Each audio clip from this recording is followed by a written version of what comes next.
Hi hello everyone welcome to Raji home style. నేను మీ రాజేశ్వరి అండి.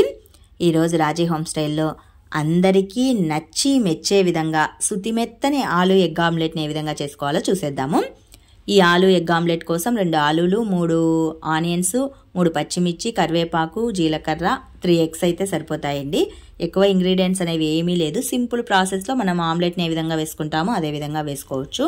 ముందుగా ఆలూనంతా పీల్ ఆఫ్ చేసేసి పీలర్తోనే ఇలా స్లైసెస్ లాగా కట్ చేసేసుకోండి. కత్తితో కట్ చేయొద్దండి, కాస్త లావ్ వస్తాయి. పీలర్తోనే ఇక్కడ వీడియోలో చూపిస్తున్న విధంగా కట్ చేసేసుకోండి. కాస్త పల్చగా వస్తాయి అన్నమాట. ఆనియన్స్ని కూడా చిన్న చిన్న ముక్కల్లాగా కట్ చేసుకొని పెట్టుకోండి. వీడియోలో చూపిస్తున్న విధంగా పల్చగా వస్తే సరిపోతుంది. ఒక షేప్ ఏమీ రావాల్సిన అవసరం లేదు. చిన్న ముక్కలైనా పెద్ద స్లైసెస్ అయినా ఏవైనా పర్వాలేదు.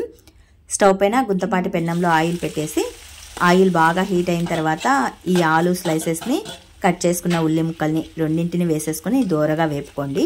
ఆయిల్ని బాగా ఎక్కువగా వేసుకోండి. డీప్ ఫ్రై చేసుకున్నట్లు వేపుకోవాలి. పొటాటో అనేది బాగా మెత్తబడాలండి. మన పంటికి నలిగే విధంగా ఉండాలి.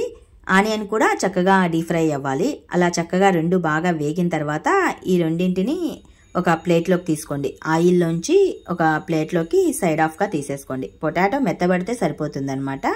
ఇలా తీసుకున్న తర్వాత ఇంకొక గుంతపాటి బౌల్ తీసుకొని అందులో 3 ఎగ్స్ని పగలగొట్టి యాడ్ చేసేసుకోండి. నేను తీసుకున్న క్వాంటిటీకి 3 ఎగ్స్ అయితే సరిపోతాయి, ఎక్కువ ఏమీ పట్టవండి. 2 చిన్ని ఆలులు, 3 ఆనియన్స్, అలాగే 3 ఎగ్స్, 3 పచ్చిమిర్చి అయితే సరిపోతాయి. 3 ఎగ్స్ పగలగొట్టి వేసుకున్న తర్వాత కొద్దిగా చిల్లీ పౌడరు, కొద్దిగా పసుపు, మన టేస్ట్కి సరిపడా సాల్ట్, కొద్దిగా జీలకర్రని యాడ్ చేసుకోవాలి. కరివేపాకును కూడా ఇక్కడ వీడియోలో చూపిస్తున్న విధంగా కట్ చేసి కానీ తుంచేసి కానీ యాడ్ చేసేసుకోండి. పచ్చిమిర్చిని కూడా చిన్ని చిన్ని పీసెస్గా కట్ చేసి వేసుకోండి. మరీ పెద్దవి కాకుండా కాస్త చిన్నగా కట్ చేసి యాడ్ చేసేసుకోవాలి.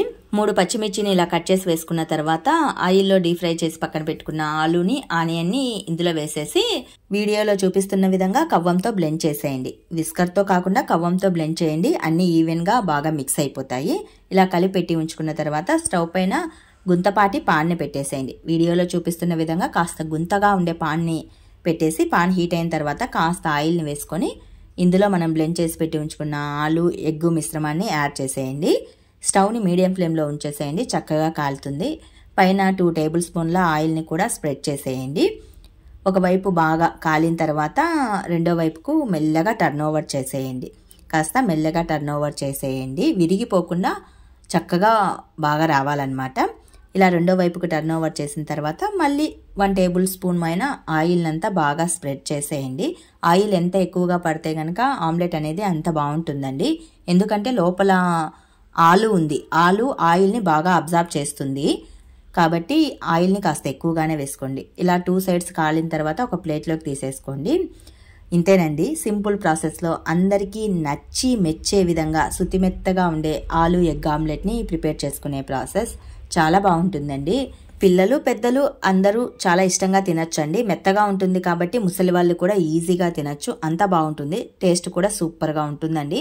మనం రైస్లో తినాలంటే ఏదైనా పప్పుచారు చేసుకున్నప్పుడు సైడ్ ఆఫ్గా కూడా డిష్గా కూడా పెట్టుకొని తినచ్చు, లేదా ఉట్టిగానే అయినా కూడా తినచ్చు. అంత బాగుంటుంది. కంపల్సరీ అందరూ ట్రై చేయండి. మరి మీకు ఈ వీడియో నచ్చితే మోర్ ఆఫ్ వీడియోస్ కోసం do subscribe. Thanks for watching this video.